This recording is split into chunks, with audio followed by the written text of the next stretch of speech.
Welcome to the Elaborate Topics podcast, where we focus on lab-specific strategies for medical laboratory professionals. We're proud to be the healthcare detectives that work behind the scenes to get the results needed to influence medical decisions. Let's grow together and jump right into the lab.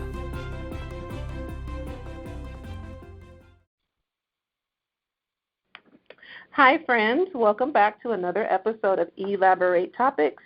I'm your host for today's show, Stephanie Whitehead. For those of you tuning in for the first time, I'm your podcasting laboratory leader and co-host for this show. The Elaborate Topics is a weekly podcast where myself and my co-hosts, Tawana Wilson and Lona Small, bring you topics about leadership and laboratory to help you excel inside and outside the workplace.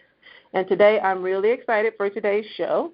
You already know these guests. They're two very special friends of our show, Joycelyn Jones and Kristine Talamante. Thank you for joining me today. Thank you for having us, Ms. Stephanie. Now, Joycelyn and Kristine's bio will be in the link below on the show in case you haven't heard one of our previous shows, but I will let them take a moment to just reintroduce themselves to our listeners. Hello, everyone. I'm Kristine Talamante. I'm a registered nurse, and I have a very strong interest in leadership and issues in the workplace. I am Joycelyn Jones, a.k.a. Joyce. I am a certified human resource professional, and I enjoy assisting leaders to empower and engage their teams in order to get the outcomes that they desire at work. Okay. Well, today we have a really fun episode for you guys. I think it's going to be fun, or we're going to try to have fun with it. Of course. So in this episode, myself and the ladies, we're going to be doing a roundtable discussion on unique management and workplace scenarios that often come up. So we all have been managers. We've overseen employees. We've worked in stressful environments for some time, and we've asked around for different workplace scenarios that have occurred. These are real-life scenarios that have happened in the workplace, and the three of us will discuss our thoughts on how we would approach each scenario. We've tried to pick scenarios that were offered to us that happen frequently, so the audience, the people listening, can feel like, these are relatable in real life. Be sure to comment or reach out to us if you've experienced any of these, or if you have different experiences or different ideas on how you will handle this. Like I said, I think this will be a fun one for you guys. Yeah. So, ladies, are you ready? Ready. I'm just going to read the scenario, guys, and you guys tell me. Like I said, we asked around to some different managers that we know, and we asked them, what are some workplace scenarios that you have struggled with or you really had a hard time with, and we're just going to talk about them, debate them, and talk about how we would have handled them. So this is our first scenario. Scenario number 1. Your department manager is best friends with your coworker. So you work in the laboratory. Mm-hmm. You've got a manager. Your manager is best friends with another technologist in the lab. You've noticed that this technologist, your coworker, is often given leniency on the schedule. They're given better work assignments, and they're often sitting in your manager's office casually talking or appearing to you to be casually talking. The relationship between this technologist, your coworker, and your manager makes you feel that the coworker is being favored and that the assignments are not fair. What would you do? Dun, dun, dun. Dun, dun, dun. And you are, what is your position? You are a technologist, and this is another technologist. Oh, you guys are both working the bench. You're equal, and your manager is friends with a... I know.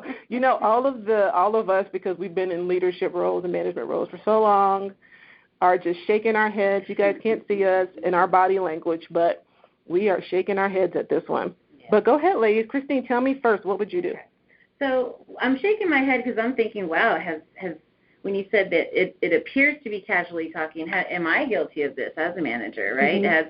Have I been in work-related conversation, but maybe laughing or something, and maybe somebody passes by and thinks, it's a black perception sometimes, thinks we're casually talking, but we really aren't, right? Mm-hmm. But I guess the first thing I would do, and the first thing that I always try to do is fact find, right? I try to, fact find is numero uno, right? Numero uno. Yeah, because if you go just based on a feeling or, walking by one time and seeing this or whatever, then, it's a he said, she said type of situation. So you're trying to say you perceive that they're best friends, but maybe they're not best friends. Maybe they aren't. Maybe they don't like each other and they're trying to do a group therapy every Monday just so that they can be working together. You never know. So you fact find. If it's bothering you, I would fact find. How would you find if two people in the workplace are actually friends? Well, I would say I'm very direct. Okay. So I would say to my supervisor, the person that's equal to me, I feel is not as much at fault in this situation, in my opinion. I feel like it's the manager that has kind of the control of that situation. Okay. And in, classes that we go to and things that we learn, your emotional intelligence will tell you cannot have favorites. Yeah. You cannot even appear to have favorites. Right. So I would go to the manager, and if this is something that bothers me, just say, can I be honest with you? It appears to me, and maybe some others, or, whatever, that this is kind of, a friendship that's going on, or maybe it's a relationship that's too close or whatever, and it's affecting me, and state how it's affecting you. It's affecting me because I feel like I do the same amount of work as this person, and this person gets some, higher job or gets a favorite, gets an award or something, right? And so the other reason why I feel like the manager should know is, did they hire, the thing I would want to know, and I guess it doesn't matter, but at this point, did they hire their best friend, or did they just become friends from working together? Yeah. Oh, that's a good point. Right? But either way, it's not good. It's not good. Right. Yeah. Because if you hire your best friend, well, that's not good from the beginning. Well, I like what you said about the fact find. Yeah. That's important. I mean, you made me think of a lot of things. One, as a leader and as an HR professional, I think we kind of preach and teach to the fact of building relationships, right? And so that's so important that you build relationships with your team members. But you bring out a point as far as, okay, when is building this relationship seems to be unprofessional, or and we have to be realistic and say we all kind of enjoy speaking to other people more than others. There are people that you just connect with, just like all three of us. There's a connection you enjoy, and so you can laugh and talk about a favorite show, or your child is the same age, and all of that is great. But you get to a point to where when does it look like we are a little more chummy than the next coworker of mine, especially if you are in leadership. So I think that's just an important balance that you have to have. But putting myself as this person, as the technologist, as a tech, and I see my other coworker, the tech, and I feel that as though our boss is portraying this favoritism. It takes a very mature person, I think, to address that. That's true too. So right, versus just going straight to HR or going over their head and complaining. Yes. You have to really be mature enough to say, this bothers me. You seem to be besties with, Veronica over there, and you don't talk to me as much as you talk to Veronica. Who's really doing that? I don't know. What are your thoughts, Steph? So, one, and like I said, these are real scenarios that were submitted to us. So to me, it's unfortunate to know that this is happening in somebody's work environment. I feel bad for the individual that is having to go to work every day and feel like that this is their experience in the workplace, because it obviously impacts the way you work and how you feel about your team and how you feel about your workplace. And you could be working for a great organization, and could make you leave the organization, Okay. To me, and I've been in management for several years, to me the most unfortunate part of this scenario is the manager in this. Because to me, and if you are doing this or you feel like this was submitted about you and you're listening, I want you to know that if you cannot see, manager, that this scenario will not end up well for you, then I feel bad for you. It's going to be a tough lesson that you're going to have to learn when this unfolds if you don't auto-correct the situation quickly. Because I agree with Kristine, the manager holds the responsibility 100% in this entire scenario. Right. I do agree with her point about the employee needing to fact find, because there are a lot of perceptions here, right? Exactly. They appear to be best friends. She appears to get leniency. Yeah. She appears to get the better assignments. When overall, leniency is through your lens, right? From an HR perspective, like Joyce was talking, when an event happens or a mistake happens or you need to discipline an employee, the employee has a right to their confidentiality. So you as a technologist may not know the extent of what happened to that employee. They could have been written up. They could have been put on probation. They could have been demoted. You wouldn't know those. Your business. You wouldn't know those things from the outside looking in. You would just say, oh, nothing happened to them, and they did X, Y, and Z. But you may not know the extent because it happens behind closed doors, and they have a right to their privacy and confidentiality like you would.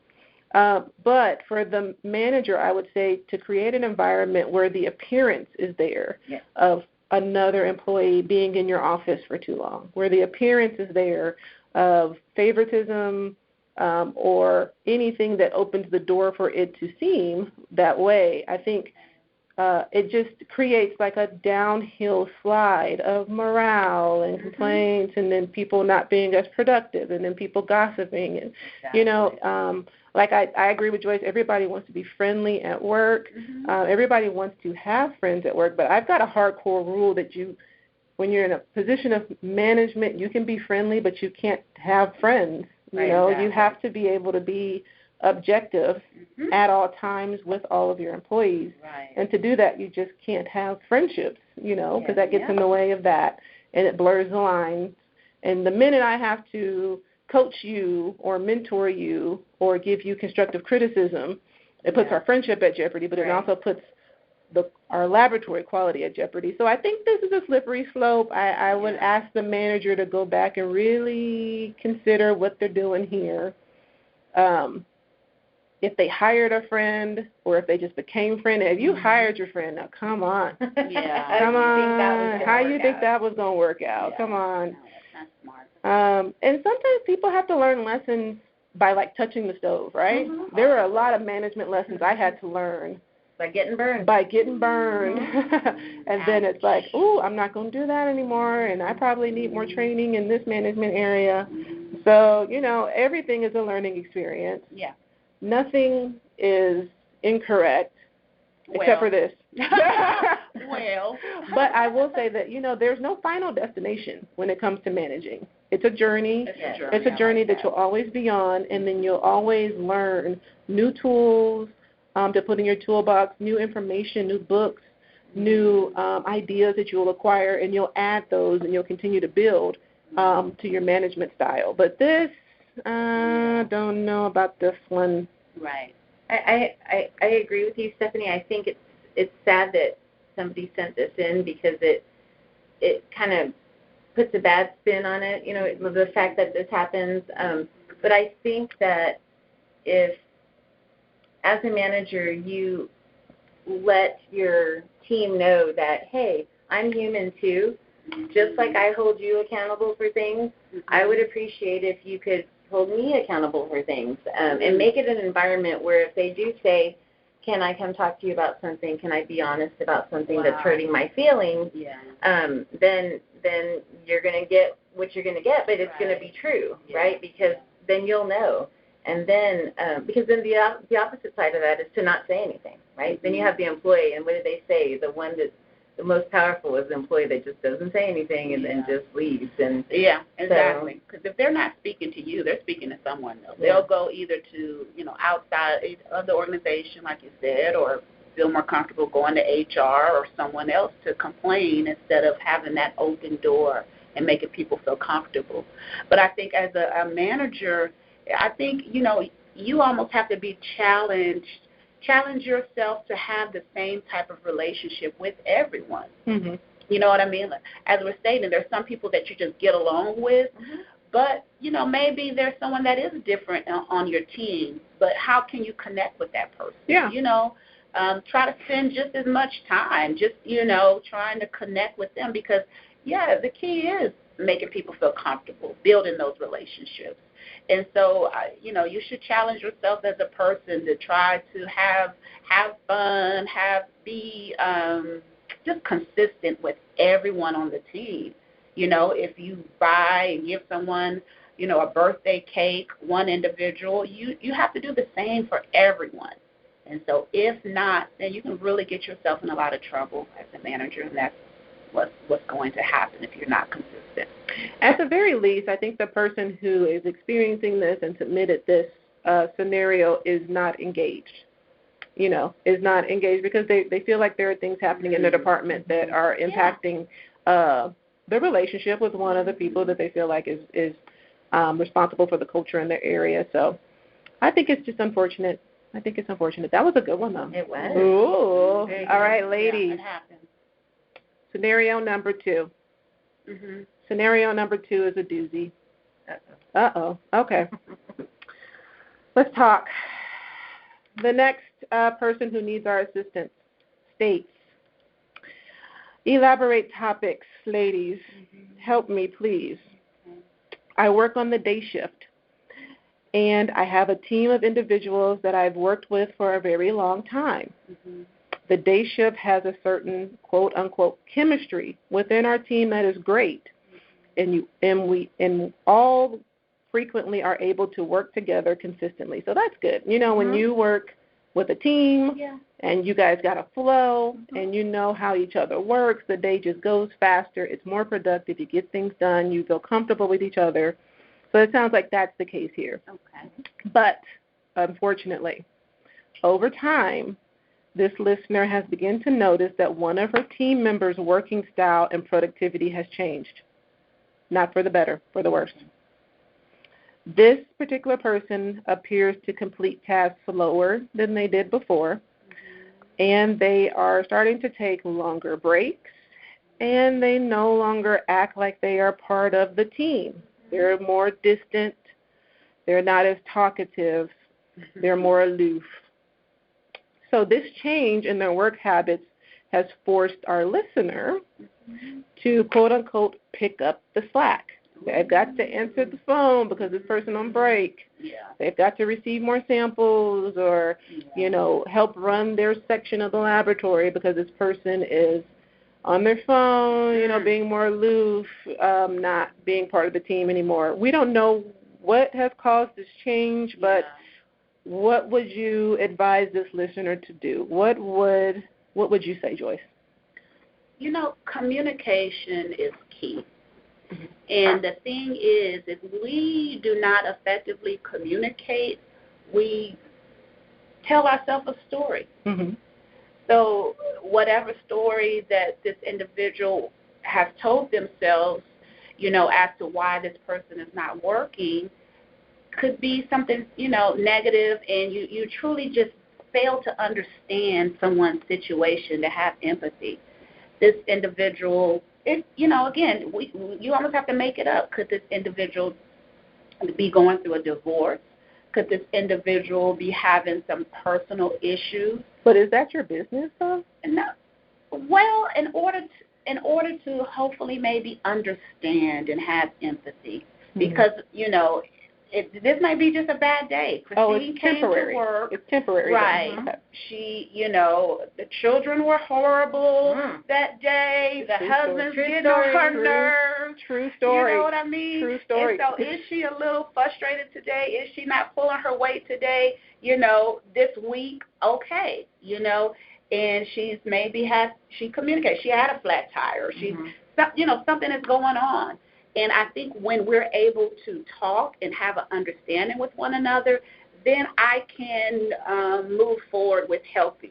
But if you don't talk to me, I don't know what's going on with you, then I automatically think, okay, you just want, you're not pulling your weight, and it's not fair. And so now I'm frustrated, and now we have a problem. The trickle-down effect. Exactly. So, I mean, if we can just communicate, maybe I can understand in order to help you.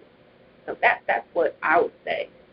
Kristine, what you think? Well, I agree with Joycelyn in that we do have to communicate. I think it is a little bit out of the norm to just start asking somebody, what's their problem, what's going on, hey, unless you really do know them and you could say, hey, are you going to work today, or which you wouldn't do, hopefully.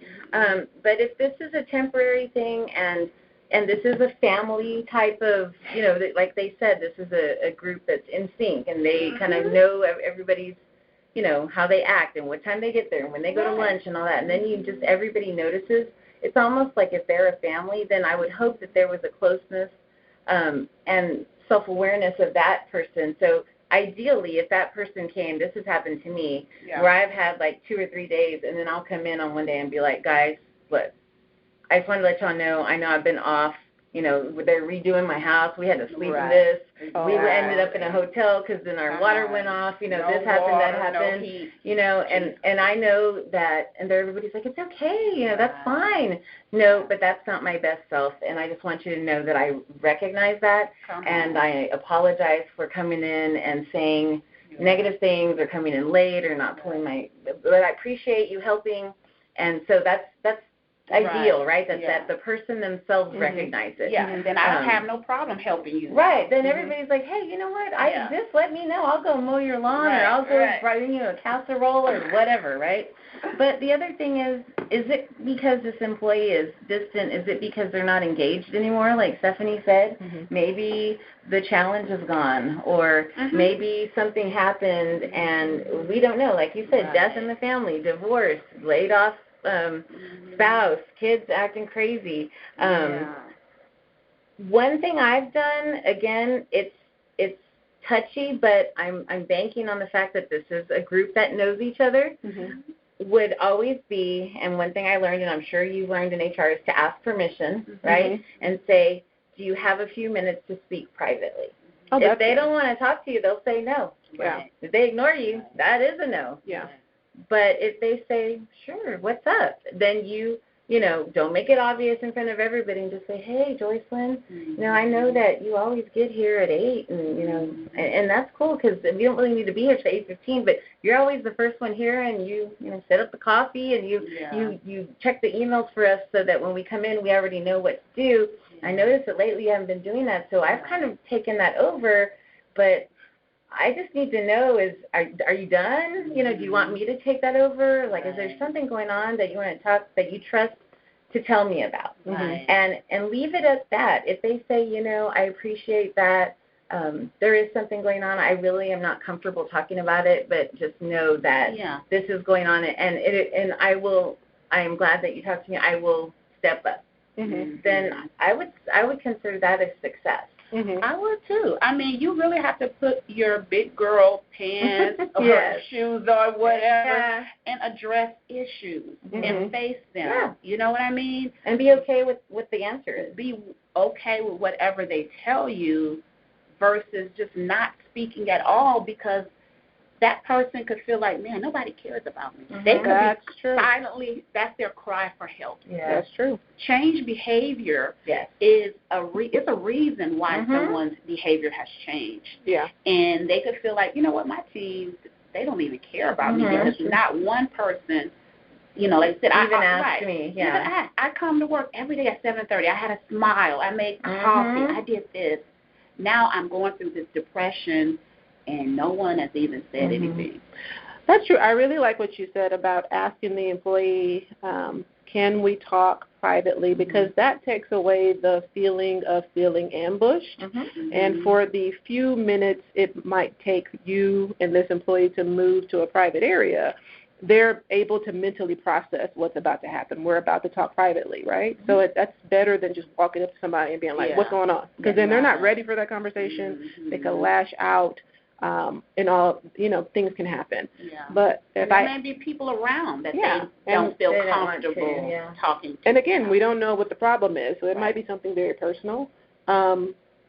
Again, I think even if the person doesn't feel comfortable telling you, this is the reason why, at least we've brought the situation of the lack of help, teamwork, the lack of help, the change in your workflow to your attention. That way you can be more cognizant of it and you can pick up the slack that now I had to start picking up for you. Right. Yeah. So at least I just brought that to your attention, and also I opened the door for you to talk. Yeah. Wouldn't it be great? Wouldn't it be something if this employee started telling you things that they actually needed help with, and you were actually able to really sincerely help them from a really good place in your heart, and you were able to kind of help them move through something that might be happening to them. Right. Or, like you said, they just might be bored and unchallenged and just not be aware that they started to slip and slide, and they just needed somebody to say, hey, come on, you're taking a really long way. Your part of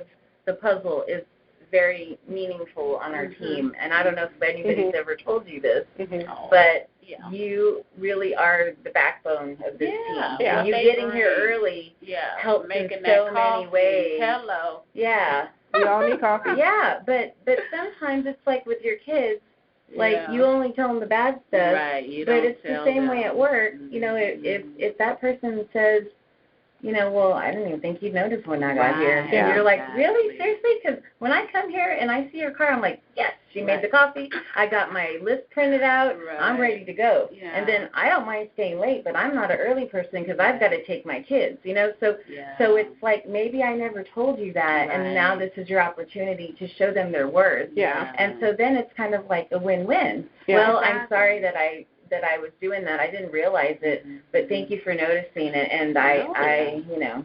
People need to feel valued at work, and that is one of the Gallup questions, for employees. Do you feel valued? Do you feel heard? Mm-hmm. And so making sure our employees feel as though they're important and what they brings value to the team is key.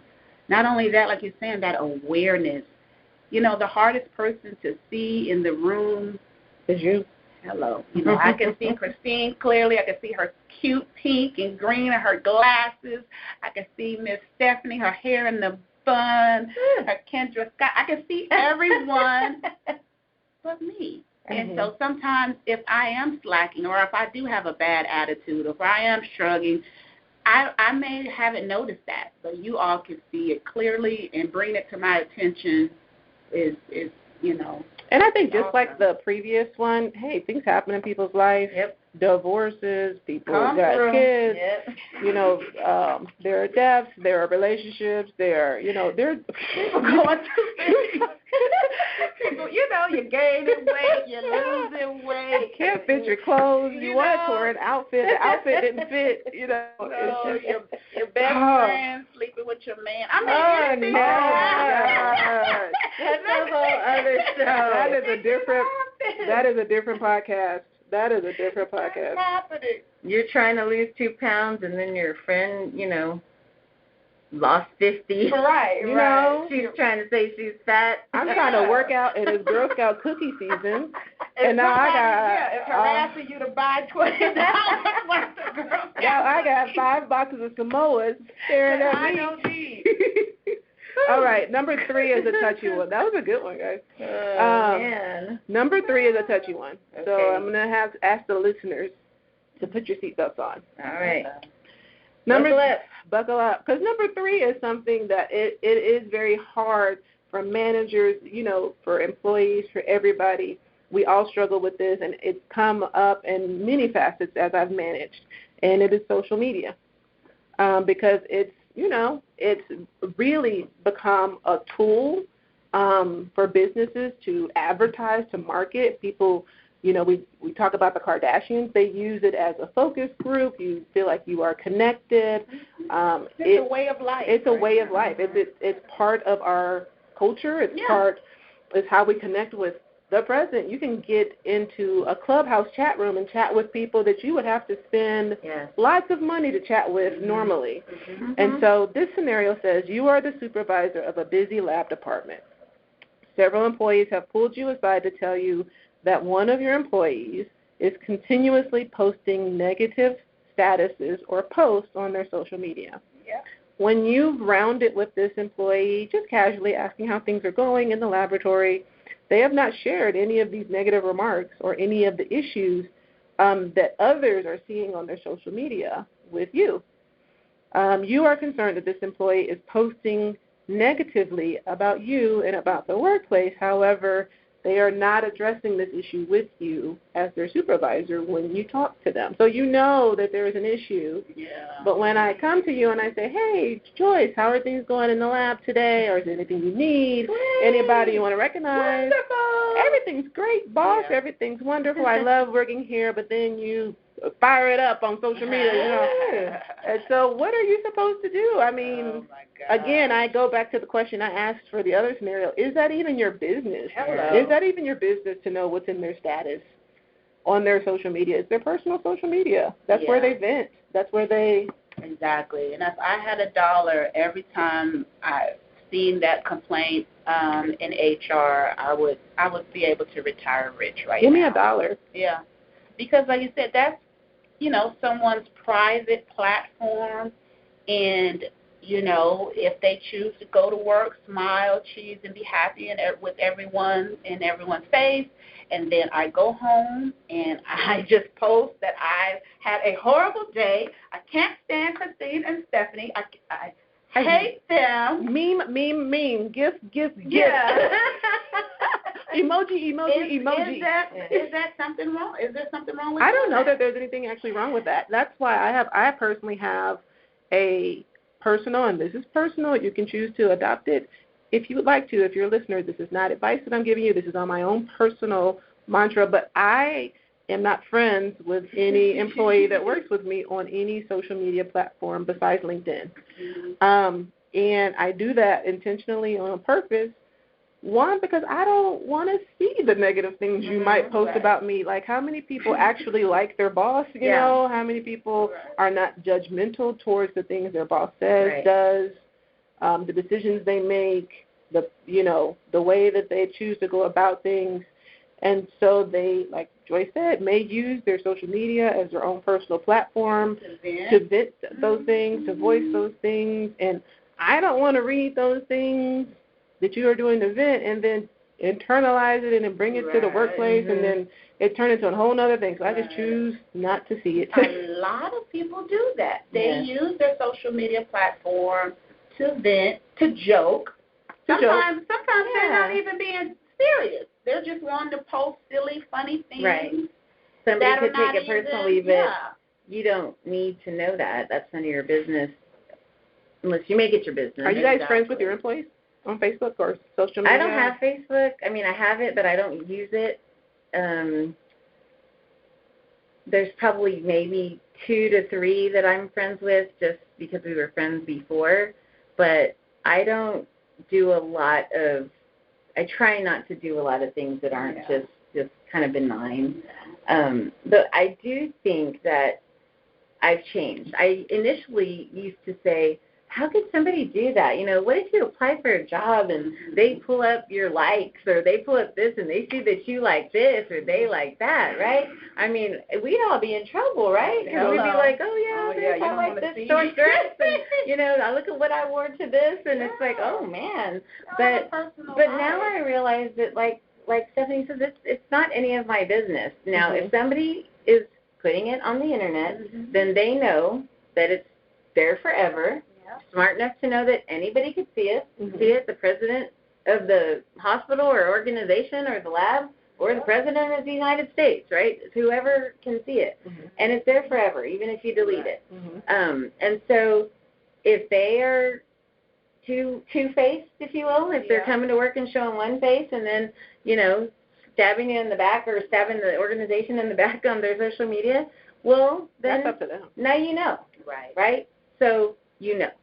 I feel like you can only judge an employee on what happens in the workplace, you know? And so if they choose to tell you, not to tell you these things, and they choose not to tell you these things. What I would say, though, is all the employees that are telling you and bringing this information back to you, that you tell them, okay, well, they haven't shared that with me. So I would encourage you to have that employee share those things with me. I want to help them work through what they are feeling. I would be happy to hear, what they feel like we can improve on in our department, what they feel like is not working well in our area. I'd be happy to hear that so that I could help, fix those things. Yeah. But they haven't shared that with me. So I encourage you to have them share that with me. Exactly.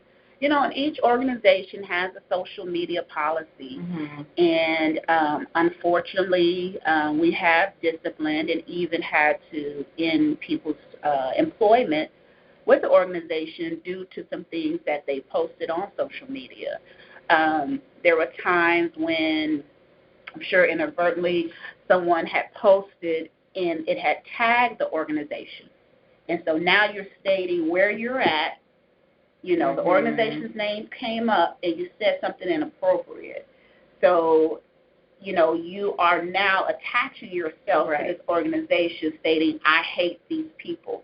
Well, we serve the community. We serve our patients. And so, anyone looking could feel as though our, system hates this. And so, you have to be mindful that what you post, even though you could have your privacy settings to friends, you'll be amazed at how many friends I have, sat next to at the table that have ratted out their friend and say, look what they're posting. And it's, because of things they've said about their boss, things they've said about the organization. So I would say, just like you said, no matter if you delete it or not, people can snapshot it, people can do all kind of things, screenshot your information and send it to whomever. So if you post something, I think you need to, be bold enough and understand that it's out there, and sometimes you have to deal with the consequences that happen to it. That's a slippery one because everybody has social media. Well, this is media, right? We're using this forum to answer these difficult conversations, these difficult questions from people who listen to this podcast, and we're doing it to be helpful, but there may be somebody out there that gets offended or that doesn't like our answer. Again, we're not trying to tell you this is the rule. This is just how we would answer this question. So it's subjective. It's our opinion, and that's usually what is on social media, right? I mean, one minute somebody's together, then they're breaking up, but if you're doing it about work, I think when COVID started, this happened a lot. People were saying, well, so-and-so's posting that, she's just exhausted and she just posted a picture of her face and looks like, like she's just crappy. And it's like, well, she said she's okay, I haven't had any complaints, but what are you supposed to do about it? If that, like you said, if these people are that concerned and maybe they're offended or they're hurt, then they can have that conversation amongst themselves. If they're friends with them, then. But if I go and I'm not friends with you, you're going to be like, well, how did you see that? Yeah. Hello. And again, these are just the thoughts and opinions of Stephanie, Kristine, and Joyce. We are by no means saying that if you're in this situation, this is how you should handle it. These are just our opinions as we discuss and go through really what we know from the scope of what we read on a piece of paper. I would just add that, you know what? Anything can go viral.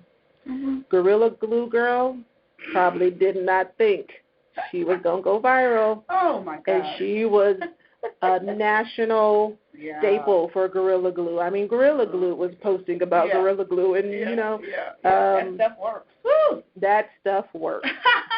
And, it was a great advertisement for their product because I didn't even know they had it in aerosol spray. I just thought it was like in a bottle. But anything can go viral at any moment. So I agree with Kristine and Joyce. Just be careful what you post because you just never know. You just never know. Do we have time for one more? If we do, we make it quick. Can. All right, last one. Go for it. Last one. I think this will be a quick one too because it's not that bad. Okay.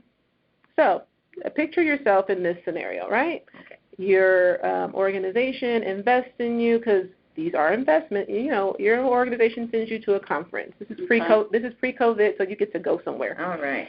Well, we're getting ready to start meeting again, meeting and greeting, hopefully. So this, your organization invests the time and the money to send you to a conference where you go to this conference and you learn some really great information. You just feel inspired to come back and just use everything you learned. Every session, every speaker was amazing. You networked. You got the pins to prove it. You took notes. And you are really excited to come back and bring all of these ideas to leadership. I mean, you learned how to standardize, collaborate, overutilize, underutilize, productivity-ize, all the I's. You learned it all. So how do you approach administration to best gain their support and acceptance to allow you to implement these ideas and hopefully gain influence in the organization? So it sounds like this person went to a conference, learned all these new ideas, but now they are timid to approach their leadership on how to implement these things. So I don't know if they've been turned down before or maybe if they just don't feel confident enough to approach their leadership. But I would say your leadership invested in you enough to send you to a conference. And to me, as a leader, like I said, sending you a conference is an investment. I'm investing the time. I'm investing because you're away from work. I'm investing the money on the hotel or the flight or at least the registration fee for the conference.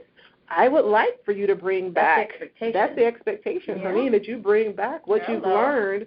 There's no other reason to go to a conference besides for you to bring back all the great ideas that you have collaborated with all these people nationally, possibly even internationally with, to learn all these great best practices. I don't know what kind of conference this is, but to learn all these great best practices, I would be hopeful that you would bring that back so we could try to figure out how to implement those things. I hope you got some business cards. I hope you got some names and some phone numbers. Some meetings set up some meetings. And, if you are up to it, I would like for you to lead some of these initiatives. You're the one that went to the conference. I trusted you to go to the conference because I believed that you could lead this from beginning to end. So have confidence in yourself. Step up. Exactly. And that's what I think, exactly what you're telling this person. Have confidence, be courageous, be bold. It's best to be prepared. Like I said, you be have, prepared. Yeah, you have all of this information, right? All of these different ideas.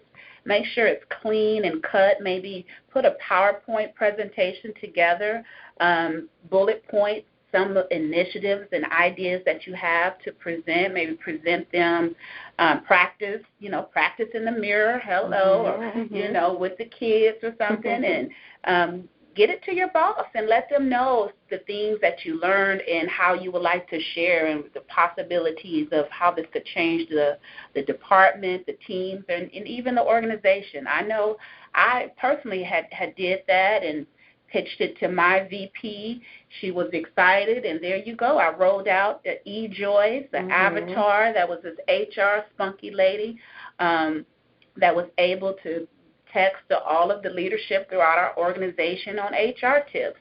And it was the same thing. I had this crazy idea after coming back from a conference, and she loved it. I thought it was kind of goofy, but she loved it, and so there it goes. So I definitely encourage you to just get out there and speak to who you need to speak to about a new idea. What do you have? Well, two things. One thing is I agree. It's your confidence that's going to get you even in the door to even go to the conference, right? So somehow a discussion was had, and the way I did it, because I had everybody wanting to go everywhere, was we have this application for a conference. If you're going to go to a conference, you fill this out. You say why you want to go and what you're going to bring back. And you look through the brochure and you tell me what sessions you're going to go to and let me know what you're going to bring back. And then it gets approved or not approved, and then we pay for it. So the expectation is already that when you go, you have a plan. And then you come back with, well, I did this, this, or this.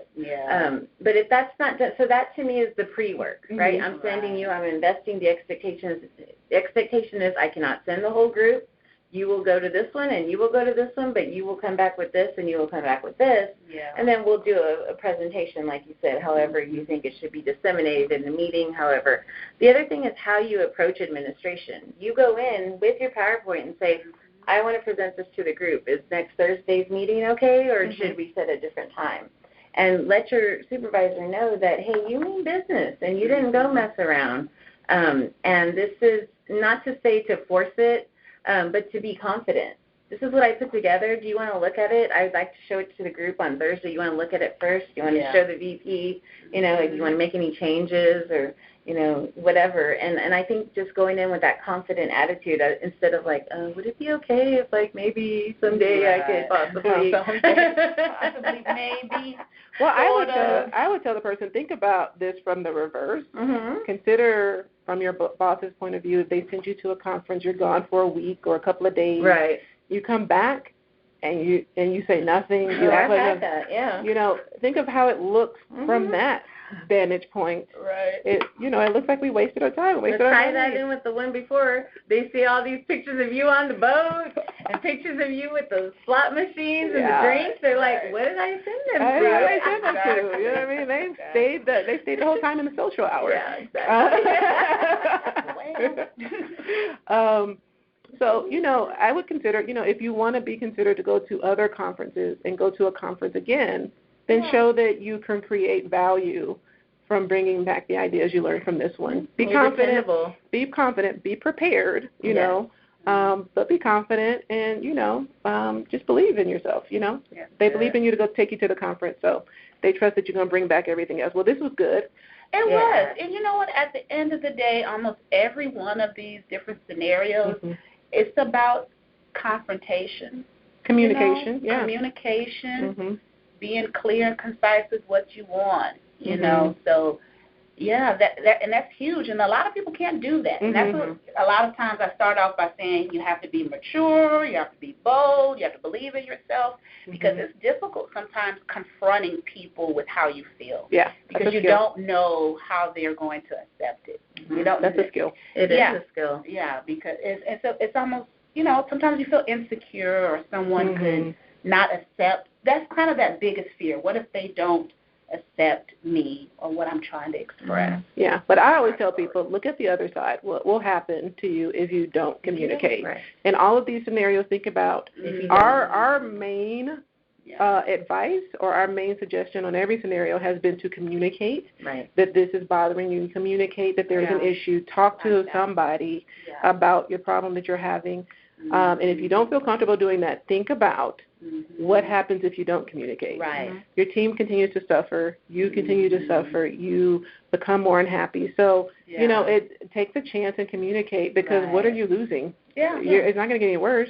Well, acts of omission. I mean, there's something to say for not saying anything. Right. Those sometimes get you in trouble, too. Right. You don't say anything, and then somebody comes and says this and this. Oh, I know, that's been happening forever. Well, why didn't you say anything? So that 30 seconds of embarrassment, I think is worthwhile versus getting change, getting something to, a process or being heard is more valuable than that, I think, little embarrassment that you may receive. Or vulnerability. Maybe not even embarrassed. The possibility that you could be is worth it. Yeah. Because in the long run, if you don't say anything or you don't document, that's another thing, do your documentation. If somebody's worried about something, I always just say, well, just document it. I mean, that's all you I didn't see it, so I'm not going to do anything. But if you feel that confrontation happened and you want to document, then you document that, and, that's all you can do. And if you guys want help on how to communicate or some skills, Kristine and Joyce and I all do mentoring, so